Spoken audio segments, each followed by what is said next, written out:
Bonjour, voici une nouvelle vidéo sur les pans, donc avec Iris qu'on vient juste de voir et Nigris, les deux femelles, une nigripène et ici une dark pie, donc qui sont avec Sparrow, un mâle bleu qui porte aussi une autre mutation. D'ailleurs on devrait le voir, mais voilà. Et ici elle a l'air franchement à l'aise, tranquille, c'est la plus familière des trois. Elle est encore un peu peureuse, parce que Sparrow il est pas très, on va dire, galant et effraie la dame, donc elle reste encore peureuse, tandis qu'elle vient manger à côté, il n'y a aucun souci.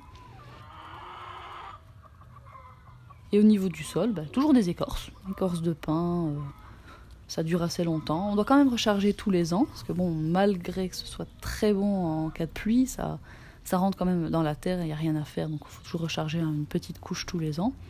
Et en profiter pour mettre une petite couche de chaux vive en ayant tout raclé, ça permet de vraiment assainir le sol et on évite pas mal de problèmes.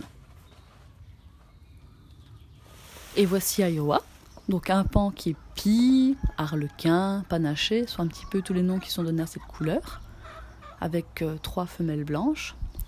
Donc on a Snow, White et Blanche. Ici on a la plus vieille, elle n'a plus une plume sur sa tête, elle a un petit souci d'entente avec une de ses copines. Pas quand je suis là, mais à mon avis... Donc ça reste toujours à surveiller, parce qu'il y a toujours, comme chez les poules, des petits coups de bec qui peuvent se perdre, donc c'est toujours à surveiller. Ce ne sont pas des animaux qui sont franchement agressifs de base, mais bon, en saison de reproduction, ils changent un petit peu de comportement. Et ici, là, pareil, toujours un parc avec écorce de pin. Et pour les abris, moi j'utilise des canisses en bambou, c'est pratique, ça coupe le vent, et ça leur sert d'abri pour l'hiver également. Voici Picookie, donc un pan vert de Java. Alors on dit aussi pan spicifère. Et pour la sous-espèce Meticus mithicus, il y a 3 sous-espèces.